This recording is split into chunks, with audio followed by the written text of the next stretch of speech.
Minsan, ang buhay ay tila isang pelikula na puno ng mga eksenang hindi mo inaasahan. Ako si Mia at sa araw na ito, muling nagbukas ang isang kabanata ng aking nakaraan na matagal ko nang iniwasang basahin muli. 5 taon na ang nakalipas mula noong huli kung nakita si Marco, ang matalik kong kaibigan mula pagkabata. Magkasama kaming lumaki sa isang maliit na baryo sa probinsya. Palaging magkasangga sa lahat ng kalokohan at pangarap. Ngunit dumating ang araw na iyon, isang gabi ng Disyembre. Malamig at puno ng bituin sa langit, ang gabi na nagbago ng lahat. Hindi ko malilimutan ang mga salitang binitiwan namin sa isa't isa. Ang mga pangako ng walang hanggang pagkakaibigan ay napalitan ng mga sigawan at masasakit na salita. Hindi ko na maalala ang eksaktong pinagmulan ng aming alitan, ngunit ang sugat na iniwan nito ay masakit at matagal maghilom. Simula noon, hindi ko na siya nakita o narinig man lang. Hanggang sa isang araw, habang ako ay naglalakad pa uwi mula sa trabaho, nakita ko siya. Hindi ko siya agad nakilala, ngunit ang mga mata niya, ang mga matang dati kong pinagkakatiwalaan, ay hindi nagbago. Hindi ko alam kung ano ang nararamdaman ko. Natatakot ba ako? Naaalala ko ang galit. Ngunit higit doon, naramdaman ko ang isang matinding pangungulila. Tumigil siya sa paglalakad at nagkatinginan kami mula sa magkabilang dulo ng makipot na daan. Ang hangin ay tila huminto at ang mga tao sa paligid ay naging parte ng isang tahimik na pelikula. Tumibok ng mabilis ang puso ko. Ano ang sasabihin ko? Ano ang gagawin ko? Ngunit bago pa man ako makapagdesisyon, siya na ang unang nagsalita. Mia, ang sabi niya, puno ng emosyon ang kanyang tinig. Naroon ang pagsisisi, ang pangungulila at isang halos hindi matawarang pag-asa. Kamusta ka na? Hindi ko alam kung paano sasagutin iyon. Maraming tanong ang pumasok sa aking isipan. Bakit siya bumalik? Ano ang nag-udyok sa kanya? Ngunit higit sa lahat, kaya ko ba siyang patawarin? Kaya ko bang patawarin ang sarili ko? Bago pa man ako makahanap ng tamang sagot, biglang bumuhos ang ulan. Napagtanto kong wala akong dalang payong, ngunit sa halip na magtago sa ilalim ng mga puno, nanatili akong nakatayo doon, kinakalma ang sarili. Si Marco naman ay tumakbo patungo sa akin, hawak-hawak ang isang lumang payong na pagmamay-ari namin noong bata pa kami. Sa ilalim ng payong na iyon, tila nagbabalik ang mga alaala ng aming nakaraan. Ang mga tawanan sa ilalim ng araw, ang mga lihim na ibinulong sa isa't isa sa dilim ng gabi. Ngunit naroon din ang alaala ng gabing iyon, ang gabi ng aming hidwaan. Pwede ba tayong mag-usap? Tanong niya, puno ng pag-asa ang boses. Hindi ko alam kung anong magiging sagot ko, ngunit sa pagkakataong iyon, naramdaman kong may pagkakataon na muling maghilom ang sugat ng nakaraan. Ngunit paano kung ang pag-uusap na iyon ay magdulot ng mas matinding sakit? Paano kung may mga bagay pang hindi ko alam? Sa ilalim ng ulan, sa gitna ng kaguluhan ng aking damdamin, isang desisyon ang kailangan kong gawin. Pagkatapos ng matagal na panahon, nagpasya akong bumalik sa aming bayan upang muling makaharap si Carlo, ang matalik kong kaibigan na matagal ko nang hindi nakikita.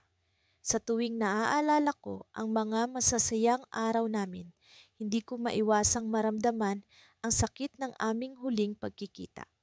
Sa kabila ng lahat, ang pangungulila ko sa aming pagkakaibigan ang nagtulak sa akin na maglakbay pabalik sa lugar na pareho naming minahal.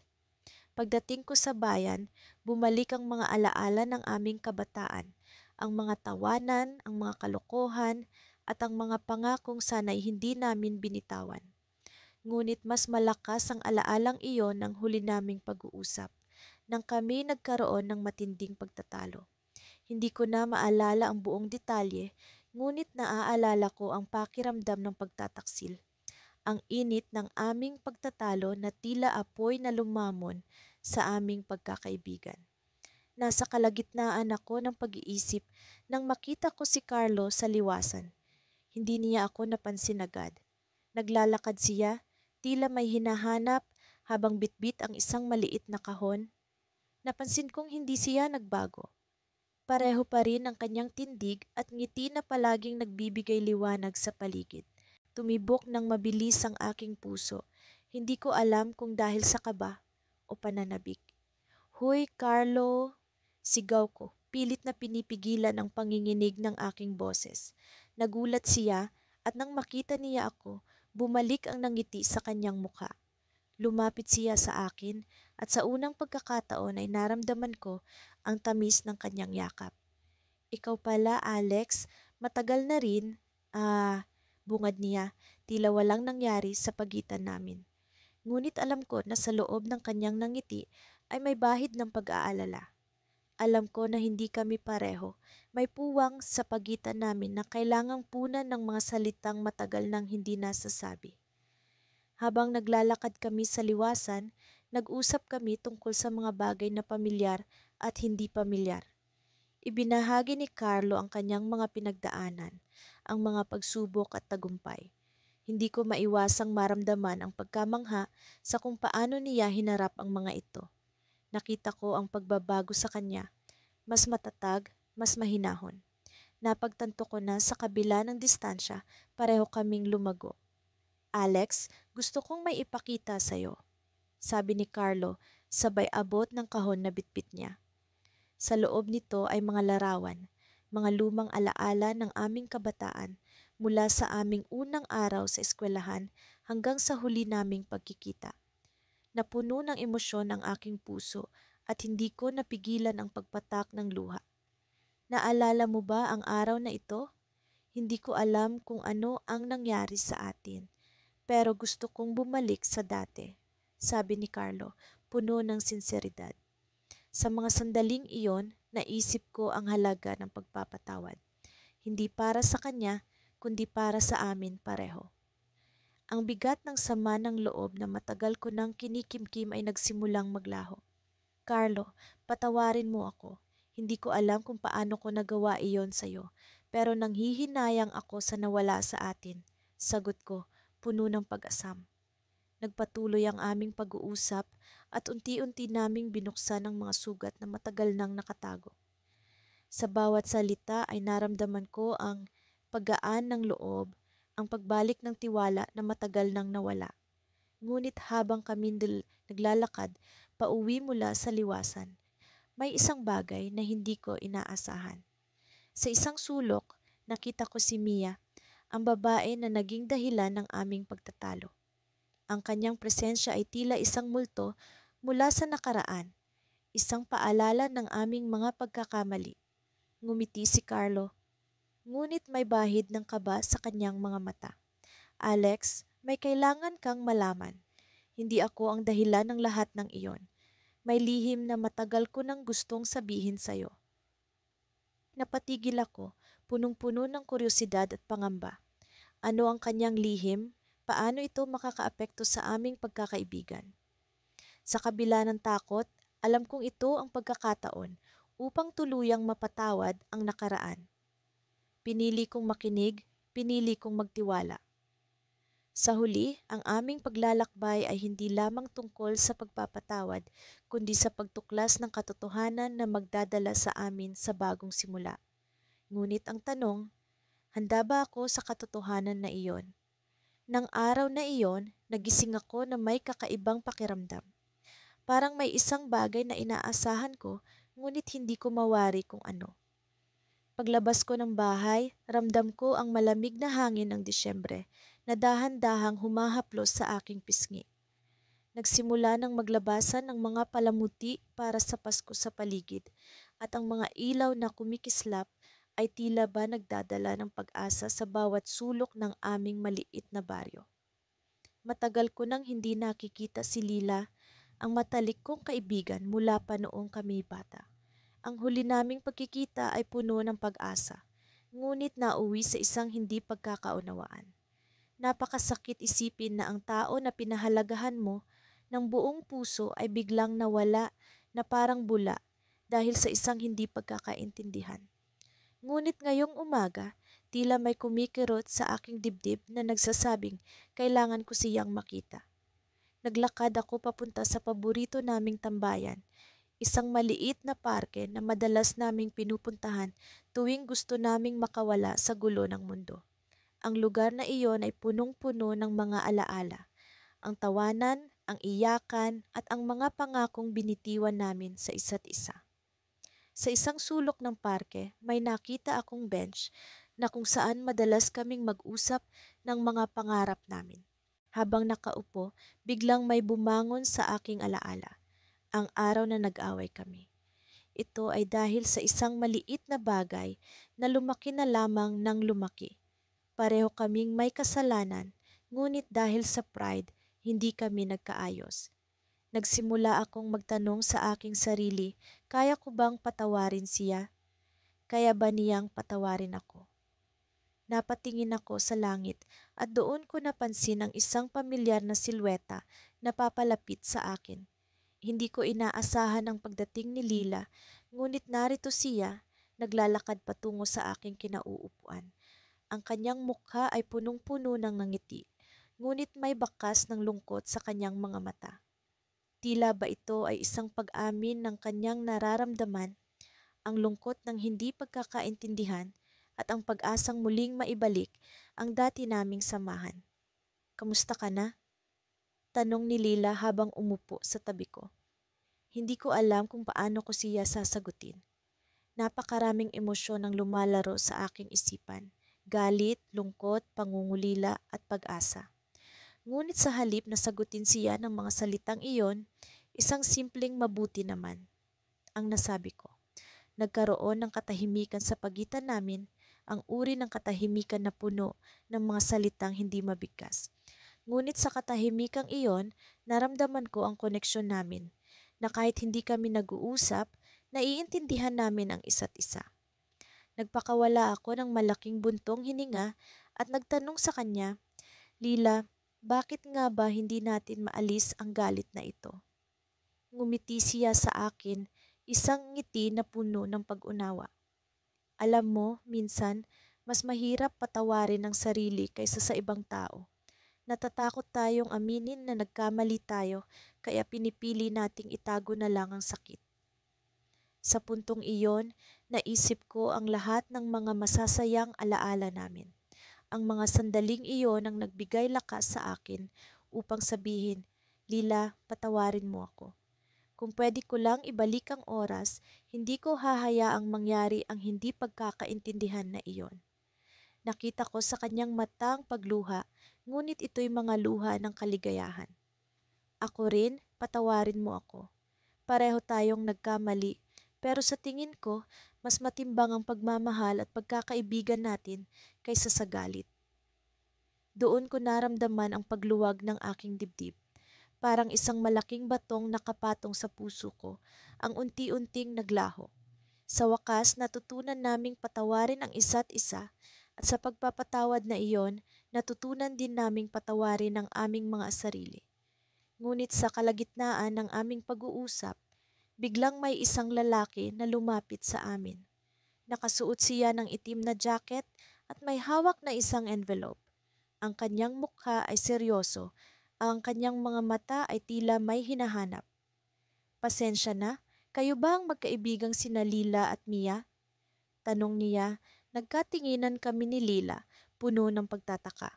"Oo, kami nga," sagot ko. Iniabot niya ang envelope sa amin. "May sulat para sa inyo.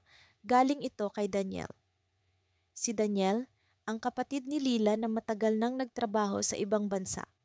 Ano kaya ang laman ng sulat na iyon? Bakit kailangan pang ipaabot sa amin sa ganitong paraan? Ang twist na ito ay nagbigay ng bagong pag-asa, ngunit nagdala rin ng bagong tanong. Ano ang mensahe ni Daniel? Sa pagkakaalam namin, wala siyang dahilan para magpadala ng sulat sa amin na ganito kahalaga. Sa puntong iyon, alam kong hindi pa tapos ang kwento namin. May bagong kabanatang magbubukas sa aming buhay, isa na puno ng mga misteryo at maaaring mga pagsubok na kailangan naming harapin ng magkasama. Pagkatapos ng ilang taon na hindi pagkikita, natagpuan ko ang aking sarili sa isang maliit na kainan sa gilid ng baybayin. Tila may sariling buhay ang alon, bumubulong ng mga kwento ng nakaraan na pilit kong kinakalimutan. Ang mga alaala ng aming pagkakaibigan ni Miguel ay bumabalik sa akin, parang mga dahong sinasayaw ng hangin. Minsan, masarap alalahanin ang mga masasayang araw na magkasama kami. Ngunit sa likod ng mga ngiti ay naroon ang puot na hindi ko kayang talikuran.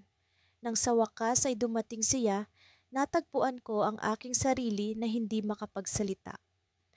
Nakakatakot ang katahimikan sa pagitan naming dalawa. Ang pag-iwas ng aming mga mata ay tila pagsasalamin ng hindi nasasambit na damdamin. Sa wakas, si Miguel ang unang nagsalita. "Kumusta ka na, Kara?" Tanong niya, puno ng pag-aalinlangan ang kanyang tinig. Hindi ko alam kung paano sasagutin ang tanong na iyon. Paano nga ba ako makakaramdam ng kumusta kung ang bigat ng alitan namin ay tila hindi pa rin nagbabago? Ngunit sa kabila ng lahat, naramdaman ko ang pagnanasa niyang magkaayos kami. Sa mga sandaling iyon, napagtanto ko na marahil ito na ang pagkakataon para sa kapatawaran. Kapatawaran para sa kanya at para na rin sa aking sarili. "Mabuti naman," sagot ko. Pilit na binubura ang puot sa aking tinig. "Ikaw?" Napangiti siya, tila isang manipis na sinag ng araw sa gitna ng makulimlim na kalangitan. "Mabuti rin, maraming nagbago, pero ikaw pa rin ang hinahanap ko." Ang simpleng pahayag na iyon ay tila pako na tumarak sa aking puso. Bakit nga ba sa kabila ng lahat ng nangyari, naroon pa rin ang kislap ng aming pagkakaibigan? Sa kabila ng mga kasinungalingan, ang mga peklat ng nakaraan ay tila nagsisilbing paalala ng mga aralan na natutunan. "Alam ko, maraming taon na ang lumipas," patuloy ni Miguel, "pero hindi ko malilimutan ang araw na iyon. Alam ko kung aling araw ang tinutukoy niya. Ang araw na iyon, na puno ng sakit at galit, ay tila walang katapusang bangungot sa aking isipan. Ngunit sa kabila ng lahat, naroon ang pag-asang maghihilom ang lahat. Sa aming pag-uusap, unti-unti naming binuksan ang mga sugat. Hindi ito madali. Ang bawat salita ay tila patalim na humihiwa sa aming mga damdamin. Ngunit sa bawat pag-amin, sa bawat pagkilala sa aming mga pagkakamali, naroon ang unti-unting paghilom. "Sorry, Kara," bulong ni Miguel, "sa lahat ng sakit na naidulot ko sa iyo." Nagulat ako sa kanyang pag-amin. Hindi ko inaasahan na siya mismo ang magpapakumbaba. Ngunit sa kabila ng kanyang mga salita, naramdaman ko ang sinseridad, ang tunay na pagnanasa na magkaayos kami. "Sorry rin, Miguel," tugon ko. Ang aking tinig ay puno ng pagkabasag. "Sa lahat ng mga nasabi ko at nagawa ko. Hindi ko rin alam kung paano nagawa ang lahat ng iyon." Sa mga sandaling iyon, naramdaman ko ang tunay na kapatawaran. Hindi ito madali, ngunit ang pag-amin sa aming mga pagkakamali ay tila pagbukas ng pinto patungo sa mas maliwanag na kinabukasan. Ang mga sugat ay unti-unting naghilom. Ngunit sa kabila ng aming pagkakaayos, naroon ang isang bagay na hindi ko inaasahan. Isang lihim na matagal nang itinago. Isang lihim na maaaring muling makapagpabago sa aming pagkakaibigan. "May kailangan akong sabihin sa iyo." Simula ni Miguel, ang kanyang mga mata ay puno ng pag-aalinlangan. Mayroon akong nalaman. Nababago sa lahat. Ang bigat ng kanyang mga salita ay tila nagpaikot sa aking mundo. Ano pa ba ang dapat kong malaman? Sa kabila ng aming pagkakaayos, naroon ang isang bagay na tila muling maglalagay sa amin sa bingit ng pagkakagulo. "Anong kailangan mong sabihin?" tanong ko. Ang aking puso ay puno ng kaba. Huminga si Miguel ng malalim, tila kinukuha ang lakas ng loob na kailangan para sa kanyang pag-amin. Nalaman ko na ang dahilan ng lahat ng nangyari noon ay hindi lang basta pagkakamali. May tao, may taong nasa likod ng lahat ng ito. Ang kanyang mga salita ay tila kulog na bumagsak sa akin. Sino? Sino ang nasa likod ng lahat ng sakit na aming naranasan? Sa kabila ng aming pagkakaayos, naroon ang isang bagong pagsubok na dapat naming harapin. Huminga ako ng malalim, pinipilit na kalmahin ang aking sarili. Sa kabila ng lahat, naroon ang pag-asa na sa wakas, malalaman namin ang katotohanan. Ngunit paano namin haharapin ang bagong pagsubok na ito? Paano namin muling babangon at ipagpapatuloy ang aming pagkakaibigan? Ang sagot ay hindi ko alam. Ngunit sa kabila ng lahat, naroon ang pag-asa na sa wakas matutunan naming magpatawad, hindi lang sa isa't isa, kundi pati na rin sa mga taong nasa likod ng aming sakit.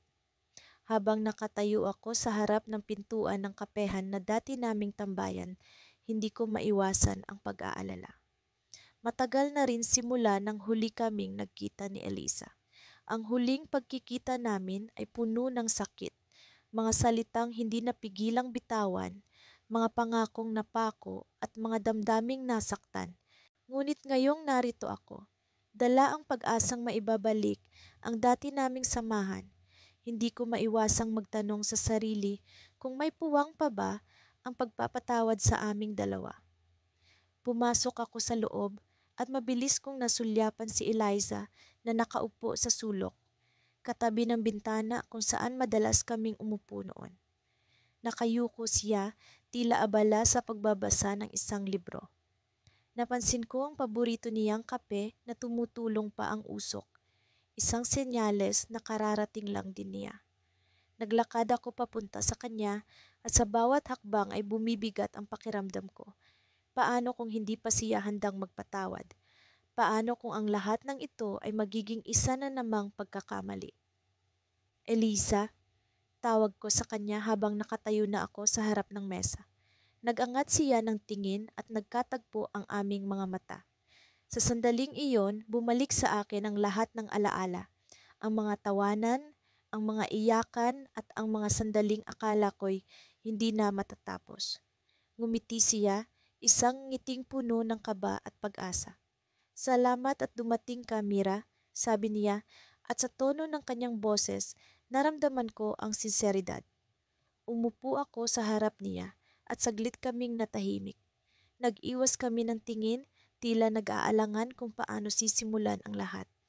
Sa wakas, ako ang unang bumitaw ng salita. Eliza, alam kong marami tayong pinagdaanan at nasaktan kita sa mga nagdaang taon.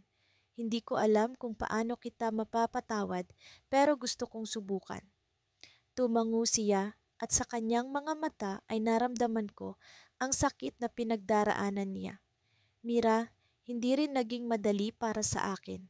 Sa totoo lang, matagal kong inisip na hindi na kita makikita ulit. Pero sa kabila ng lahat, naisip ko rin na wala akong ibang matatawag na tunay na kaibigan kundi ikaw. Ang mga salitang iyon ay parang musika sa aking tenga. Minsan, ang pagtanggap ng mga pagkakamali ay unang hakbang sa pagpapatawad at paghilom. Nagpatuloy kami sa pag-uusap, isinalaysay ang mga pangyayari sa aming buhay mula nang magkalayo. Si Elisa ay naging mas matatag, natutong harapin ang mga pagsubok ng mag-isa. Ako naman ay natutong kumawala sa mga takot na noon ay bumabalot sa akin. Sa gitna ng aming pag-uusap, hindi ko maiwasang mapansin ang isang lalaking pumasok sa kapehan. May kakaibang aura siya, parang may dalang misteryo at lihim. Hindi naman siya pamilyar, ngunit ang kanyang presensya ay tila nagdulot ng kaba sa akin. Lumapit siya sa barista at nagbayad ng kape bago umupo sa isa sa mga mesa sa gilid, hindi kalayuan sa amin. Panakanak kang tumitingin siya sa aming direksyon at sa hindi maipaliwanag na dahilan, naramdaman ko ang pag-aalala. Nagpatuloy kami ni Elisa sa kwentuhan, sinisikap na ibalik ang dating samahan. Ngunit ang misteryosong lalaki ay hindi matanggal sa aking isip. Ano ang kanyang pakay? Bakit tila may kakaiba sa kanyang mga galaw? Sa aking pag-iisip, biglang tumunog ang telepono ni Elisa. Tumawag ang kanyang ina at habang nag-uusap sila, nagkaroon ako ng pagkakataon na pagmasdan ang lalaki. Nang magtama ang aming mga mata, ngumiti siya sa akin, isang ngiting puno ng pagkilala. Sino siya? Bakit tila may alam siya tungkol sa akin? Sinubukan kong ipagwalang bahala ito, ngunit hindi ko maiwasan ang kaba sa aking dibdib. Natapos ang tawag ni Eliza at nagpaalam siya na kailangan na niyang umalis dahil may bisita silang darating sa bahay. Mira, salamat sa oras. Sana'y hindi ito ang huli nating pagkikita, sabi niya. Tumango ako, umaasang magpapatuloy ang aming pagkakaibigan. Habang papalabas si Eliza, napatingin muli ako sa misteryosong lalaki. Tumayo na siya at naglakad patungo sa pintuan. Ngunit bago siya tuluyang makalabas, bigla siyang lumapit sa akin.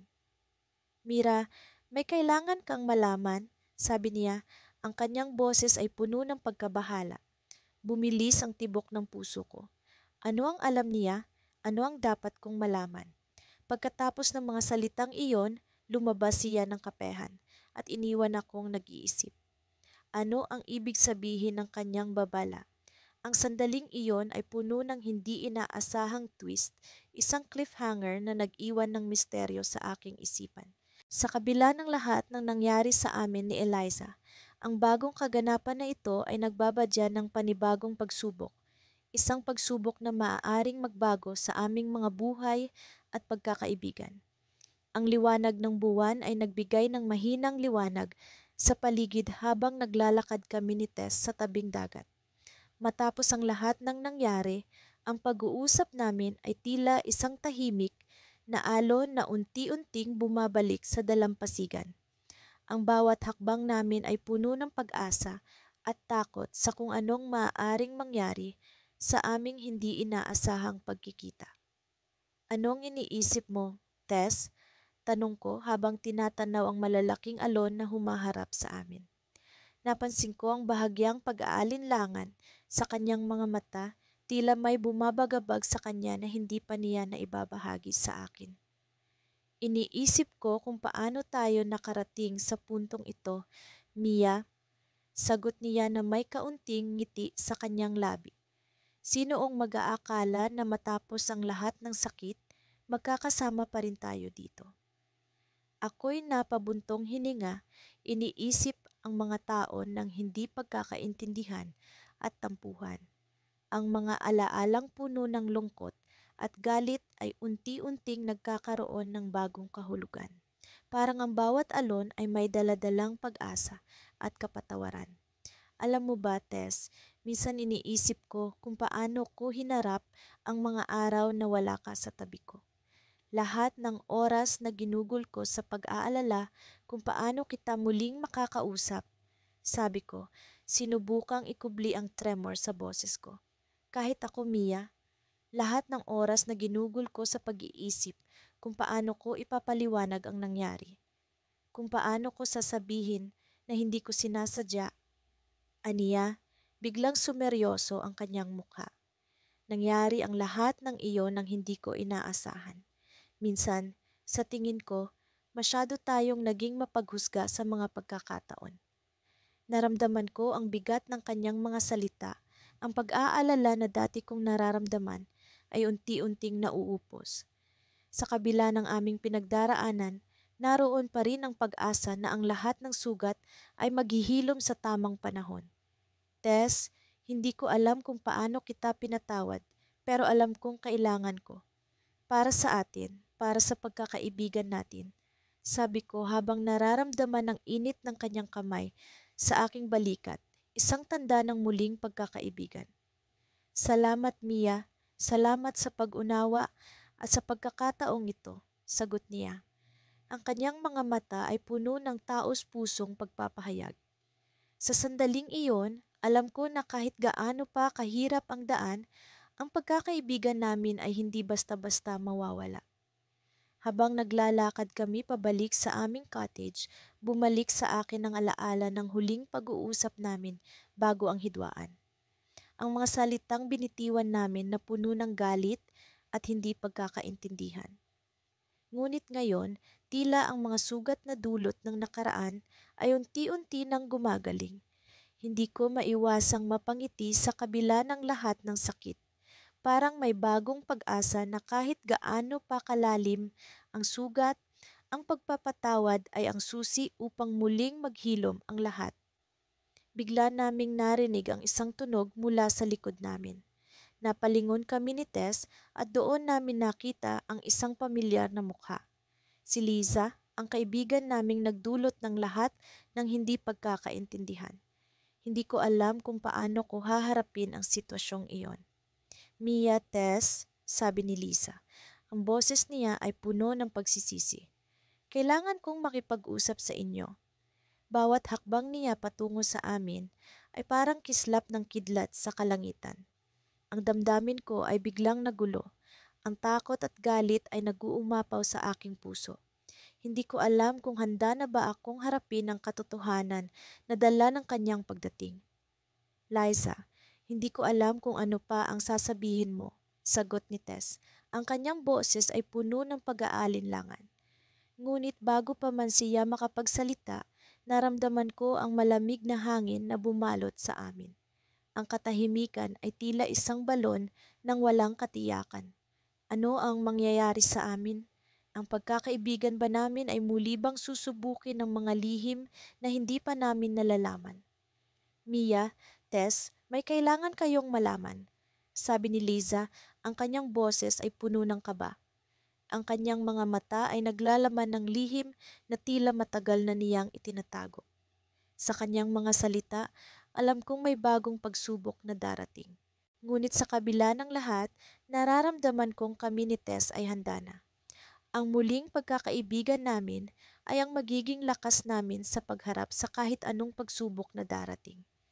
At sa sandaling iyon, sa tabi ng dagat, sa ilalim ng liwanag ng buwan, ang aming mga puso ay puno ng pag-asa na ang kapatawaran ang susi sa lahat. Ngunit ano nga ba ang lihim na dala ni Liza? Ano ang susunod na mangyayari sa aming pagkakaibigan? Ang sagot ay tila isang bulong sa hangin, isang misteryo na hindi pa namin lubos na naiintindihan. Ngunit alam namin na sa kabila ng lahat, kami ay magkasama sa paglalakbay na ito. Hindi ko akalaing darating ang araw na magkikita kaming muli ni Lila. Matapos ang mahaba at masalimuot na mga taon, ang alaala ng aming pagkakaibigan ay nanatiling buhay sa aking isipan. Ang aming mga tawanan, luha at mga pangarap na binuo sa ilalim ng mga bituin. Ito ang mga alaala na hindi ko kailanman malilimutan. Subalit, ang sakit ng aming hindi pagkakaintindihan ay tila isang sugat na hindi maghilom-hilom. Ngunit heto na ako ngayon, naglalakad sa makipot na daan patungo sa kanyang tahanan. Ang mga punong kahoy sa paligid ay tila mga saksi sa aming muling pagkikita. Ang hangin ay sariwa, ngunit ang aking dibdib ay puno ng kaba at pag-aalinlangan. Ano nga ba ang sasabihin ko sa kanya? Paano ko haharapin ang pagkakaibigang nasira ng galit at hindi pagkakaintindihan? Nang dumating ako sa harap ng kanyang pintuan, sandali akong huminto. Ang bahay ni Lila ay hindi nagbago. Ang mga bulaklak sa hardin ay nag-uumapaw sa kulay at bango. Naalala ko kung paano namin sabay na itinanim ang mga ito noong mga bata pa kami. Simbolo ng aming pagkakaibigan, sinabi ni Lila noon.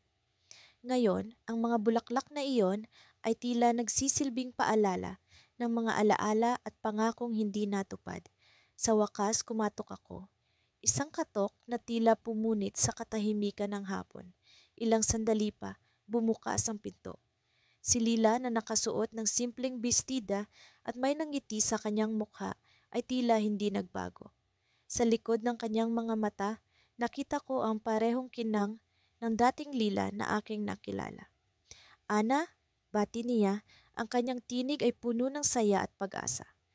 Lila, sagot ko, at sa sandaling iyon, ang lahat ng aking takot at pag-aalinlangan ay tila naglaho. Ang kanyang pagngiti ay tila nagsilbing gamot sa lahat ng sakit na aking nadarama. Pumasok ako sa loob ng bahay at kami ay naupo sa sala. Ang mga tanong at senaryo na aking naisip ay isa-isang naglaho. Sa halip, ang aming usapan ay puno ng mga kwento ng nakaraan, mga alaala ng aming kabataan, at ang mga pangarap na aming sabay na binuo. "Namiss kita, Ana," sabi ni Lila habang hawak ang aking kamay. "Ang dami kong gustong sabihin sa'yo." "Ganon din ako, Lila," tugon ko, habang ang mga luha ay unti-unting lumalabas sa aking mga mata. Sa sandaling iyon, naramdaman ko ang tunay na kalayaan. Ang lahat ng galit, sama ng loob, at hindi pagkakaintindihan ay tila naglaho sa isang iglap. Habang kami ay nag-uusap, naisip ko kung paano namin nagawa na dumaan sa matinding pagsubok na ito. Paano namin natutunan ang halaga ng pagpapatawad at pagtanggap. Ang buhay ay puno ng mga hindi inaasahang pangyayari, ngunit ang aming pagkakaibigan ay isa sa mga bagay na hindi ko akalaing muling mabubuo. Subalit, sa gitna ng aming pag-uusap, may isang bagay na lumabas na hindi ko inaasahan. Isang lihim na tila matagal nang nakatago. "Ana, may isang bagay akong kailangang aminin sa'yo," sabi ni Lila. Ang kanyang tinig ay puno ng pag-aalinlangan.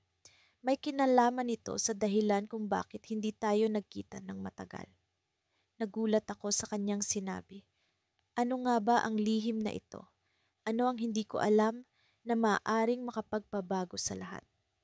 Bago tayo magkita muli, may naganap na isang aksidente. Isang aksidente na hindi ko inaasahan, na naging sanhi ng lahat ng hindi pagkakaintindihan natin.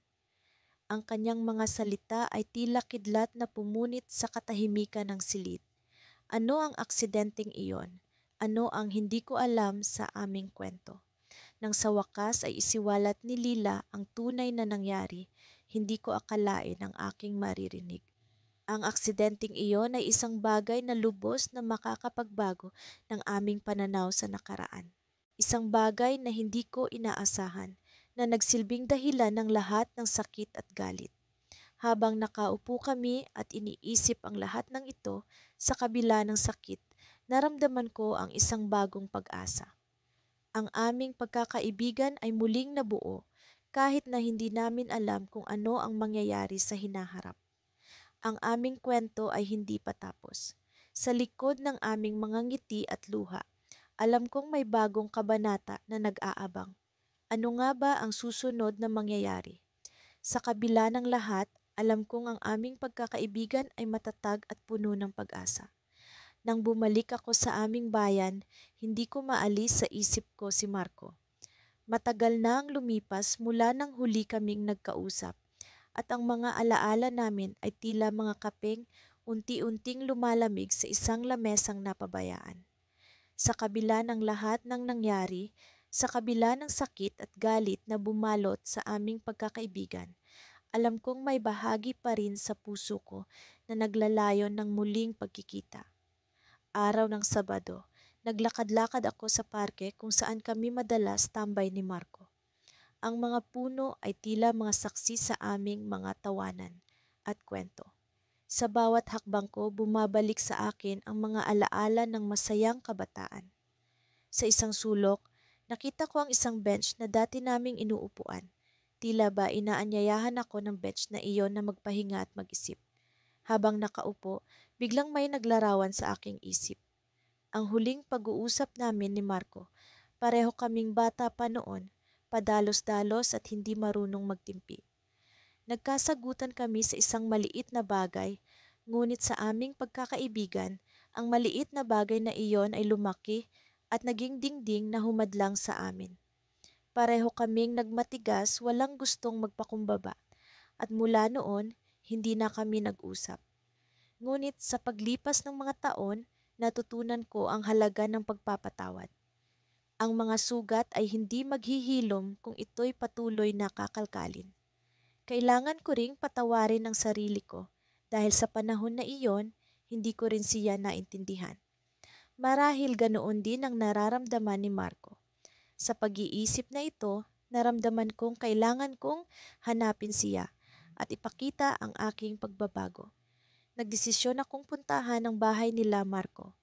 Sa aking paglalakad, naramdaman ko ang kaba, ngunit may halong excitement. Ano kaya ang magiging reaksyon niya? Paano kung wala siya doon? Paano kung hindi na niya nais makipagkaibigan muli? Ngunit pinili kong kalmahin ang aking kalooban. Nang marating ko ang bahay nila, natuklasan kong wala na sila roon. Isang matandang kapitbahay ang lumapit sa akin at nagtanong kung sino ang hinahanap ko. Nang banggitin ko ang pangalan ni Marco, sinabi ng matanda na lumipat na sila sa ibang lugar. Hindi ko alam kung paano ko siya mahahanap. Ramdam ko ang lungkot, ngunit hindi ito naging hadlang para sa aking pag-asa. Bumalik ako sa parke at doon ako muling nagmuni-muni. Habang nag-iisip, nagulat ako sa isang pamilyar na boses. "Matagal na, hindi ba?" Sabi ng boses sa likuran ko. Laking gulat ko nang makitang si Marco iyon, nakatayo at nakangiti. Hindi ko alam kung ano ang uunahin kong sabihin. "Marco," ang tanging nasambit ko, puno ng tuwa sa aking tinig. Nagsimula kaming mag-usap at tila ba walang nangyari sa pagitan namin. Pareho kaming nagkasalubong ng mga mata na puno ng pangunawa. Masaya kaming nagkwentuhan, ngunit alam naming may kailangang harapin. "Alam mo, hindi ko na alam kung paano tayo nauwi sa ganito noon," sabi ni Marco, bahagyang bumuntong hininga. "Pareho tayong nagkamali, pero siguro oras na para kalimutan na natin iyon."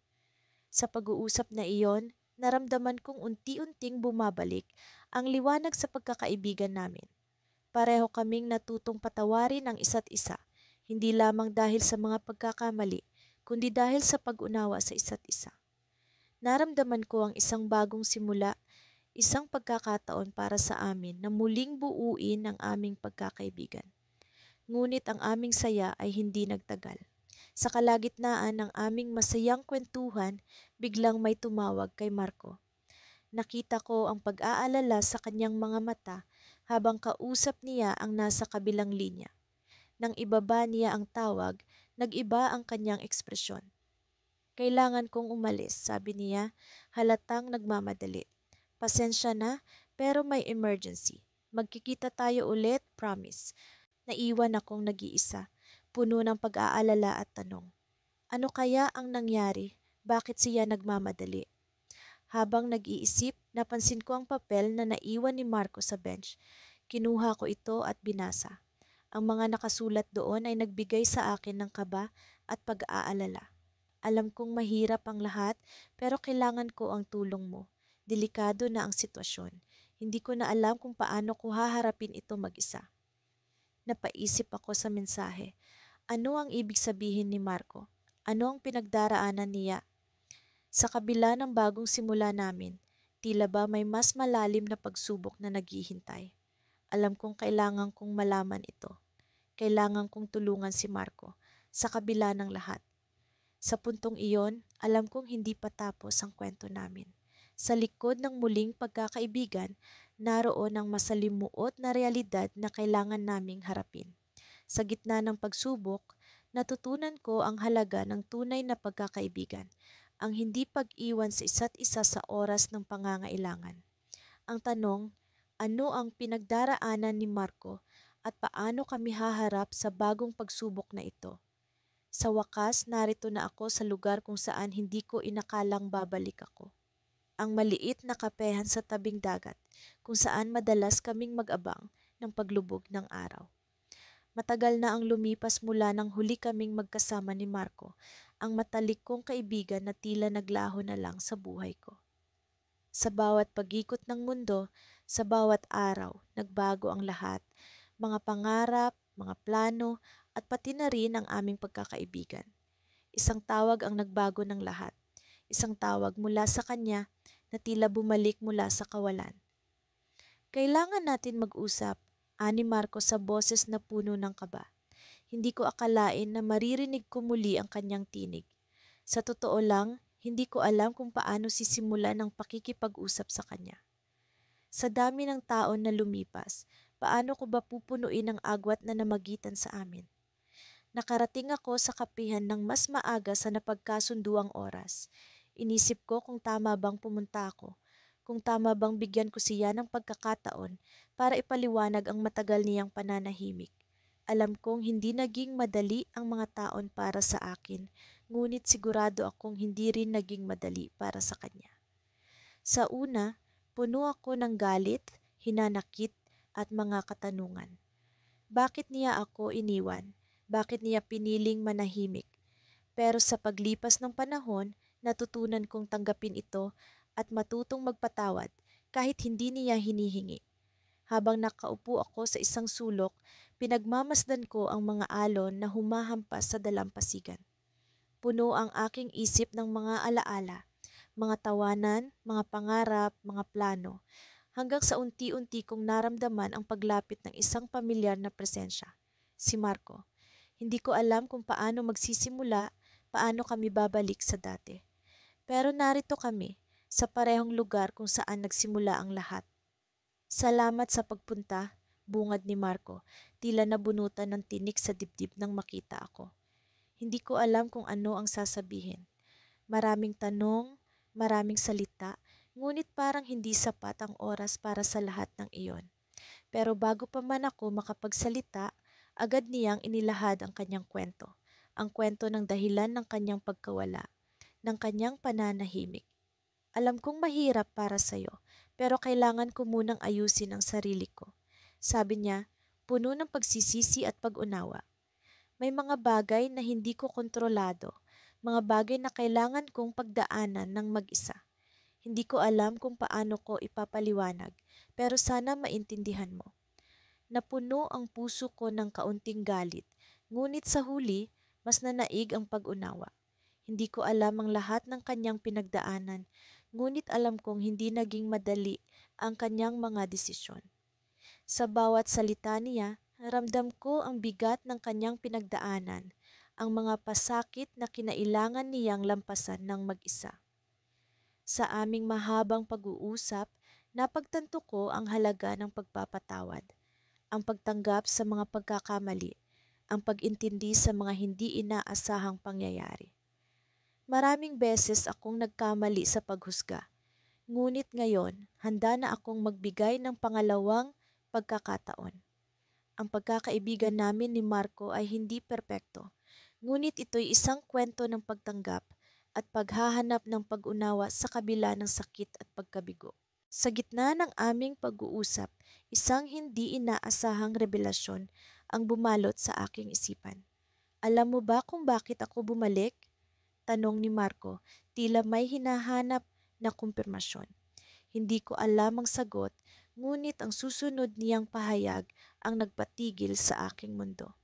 May nangyari na kailangan kong sabihin sa iyo.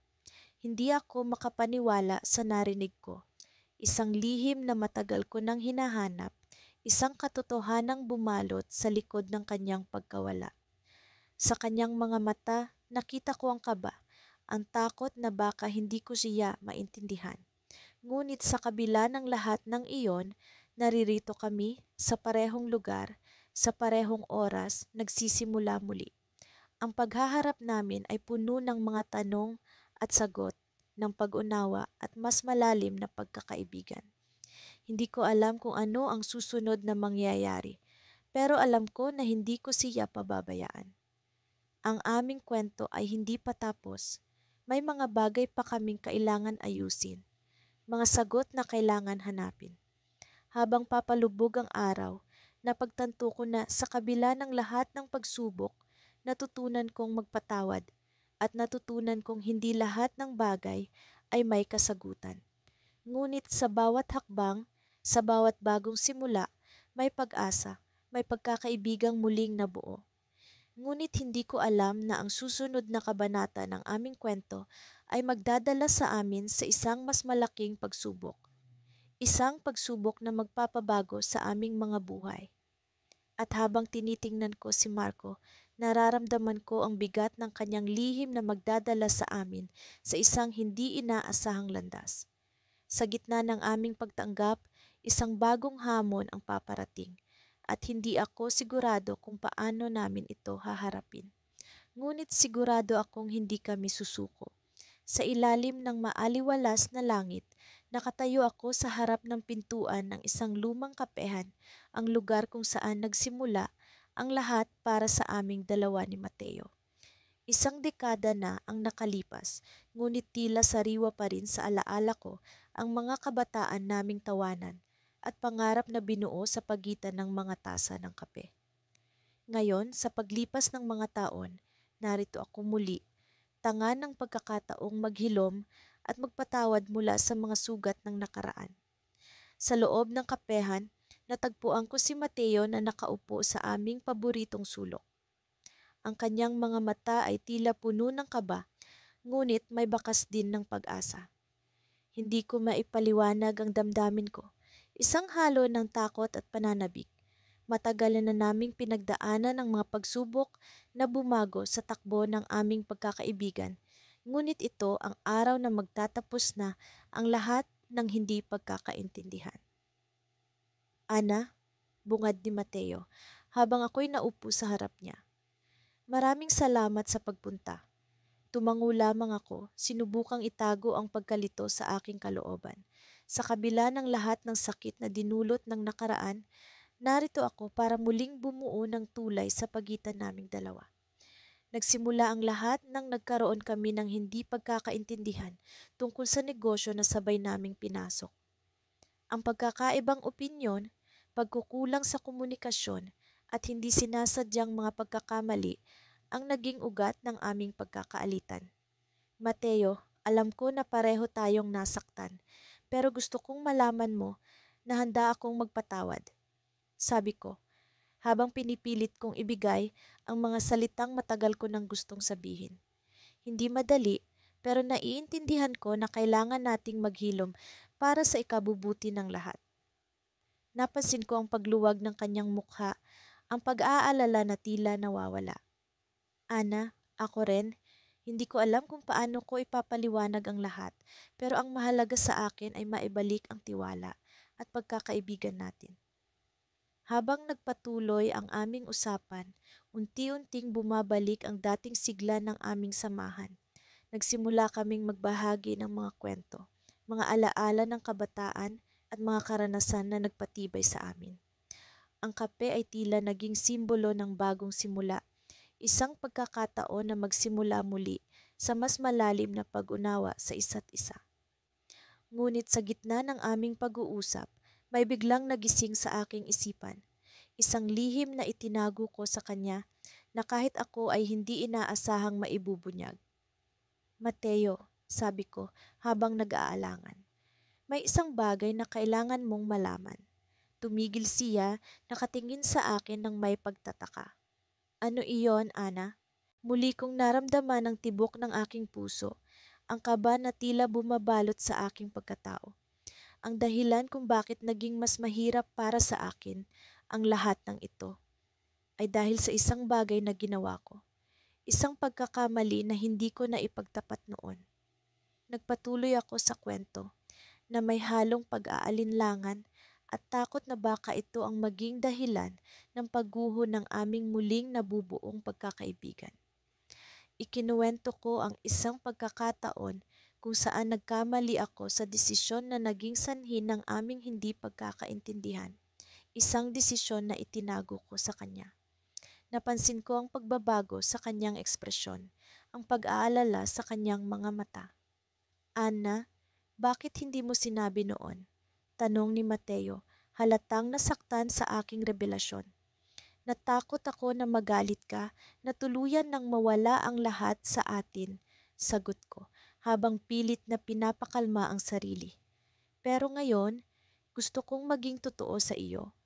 Gusto kong buo ang tiwala natin sa isa't isa. Tumahimik si Mateo, iniisip ang mga narinig.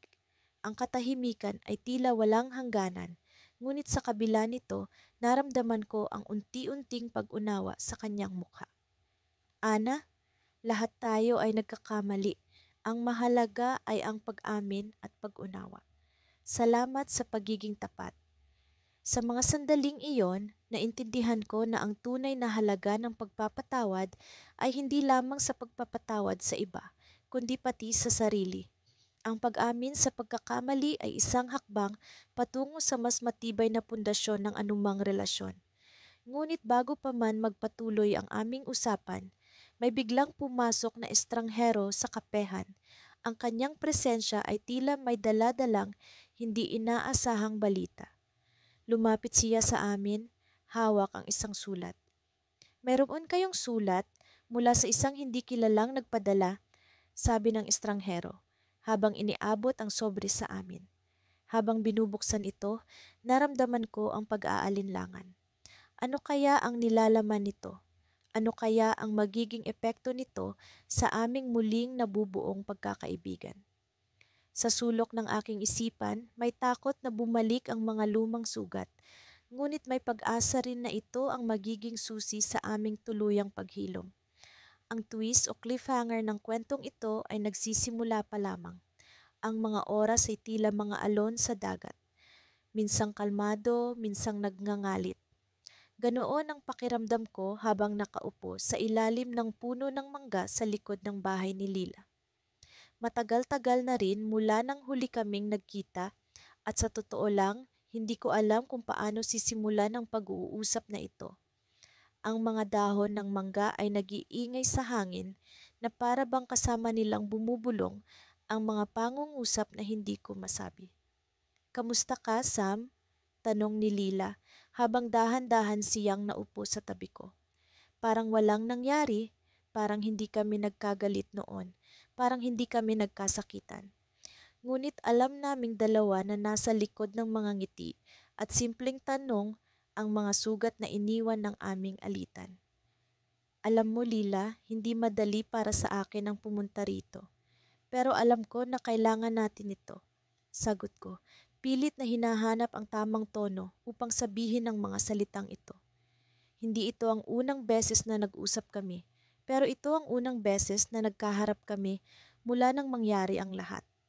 Maliwanag ang sikat ng araw, ngunit tila hindi maabot ng liwanag ang loob ng puso ko. Minsan, ang liwanag na iyon ay masakit sa mata, lalo na kapag pilit mong tinitingnan ang mga bagay na mas gugustuhin mong kalimutan. Pero alam kong hindi ko na ito maiiwasan. Dumating na ang oras para harapin ang mga ito. "Alam mo bang matagal ko ring pinag-isipan kung pupunta ako rito?" Sagot ni Lila na may bahid ng pag-alinlangan sa kanyang boses. "Pero naisip ko, kung hindi natin haharapin ito ngayon, kailan pa?" Sa kanyang mga salita, naramdaman ko ang bigat ng mga taon ng sama ng loob at tampo. Ang mga alaala ng aming pagkakaibigan, ang mga tawanan, ang mga luha, ang mga pangakong binitawan, lahat ng iyon ay umusbong sa aking isipan. Hindi naging madali ang lahat, pero alam ko na kailangan na naming patawarin ang isa't isa upang makapagpatuloy. Minsan, ang pagpapatawad ay parang pag-akyat sa bundok. Mahirap, nakakapagod, ngunit sa dulo makikita mo ang ganda ng tanawin. Ganito ang nararamdaman ko habang pilit kong inuunawa ang mga nangyari. Hindi kami perpekto, ngunit ang mahalaga ay ang pagsisikap naming maging mas mabuting magkaibigan. Habang nag-uusap kami, unti-unti kong naramdaman ang pagluwag ng dibdib ko. Parang may mga tanikalang unti-unting natatanggal. Hindi ko alam kung paano nangyari iyon, pero alam kong bahagi ito ng proseso ng pagpapatawad. Sam, alam kong hindi naging madali para sa ating dalawa. Marami tayong nasabi, marami tayong nagawa. Pero gusto kong malaman mo na mahalaga ka pa rin sa akin, sabi ni Lila. At sa wakas, nakita ko ang pamumuo ng mga luha sa kanyang mga mata. Niyakap ko siya at doon ko naramdaman ang tunay na kaluwagan. Hindi ko na kailangang magpanggap na malakas o matapang. Sa kanyang yakap, naramdaman ko ang init ng pagkakaibigan na matagal nang nawala. Isang init na hindi ko alam na hinahanap ko pala. Ngunit sa likod ng aming yakap, may isang tanong na bumabagabag sa aking isipan. Isang tanong na minsang ipinagwalang bahala ko, ngunit hindi ko na kayang kalimutan. Isang tanong na maaaring magbago sa lahat ng ito. "Lila, may isang bagay akong gustong itanong sa'yo," sabi ko habang dahan-dahan akong lumayo sa kanya upang tingnan siya sa mata. "Ano yon, Sam?" tanong niya, halata ang kaba sa kanyang boses. "Bakit ka talaga umalis noon? Hindi ko alam kung ano ang tunay na dahilan at pakiramdam ko may hindi ka pa sinasabi sa akin." Nakita ko ang pag-aalinlangan sa kanyang mukha ang pag-iwas ng kanyang mga mata. Alam kong mayroong siyang lihim na pilit na iniingatan. Isang lihim na maaaring makapagpabago sa lahat ng aming napagkasunduan. Dito na nagwakas ang bahagi ng aming pag-uusap. Hindi ko alam ang magiging sagot ni Lila, ngunit alam kong kailangang malaman ko ito.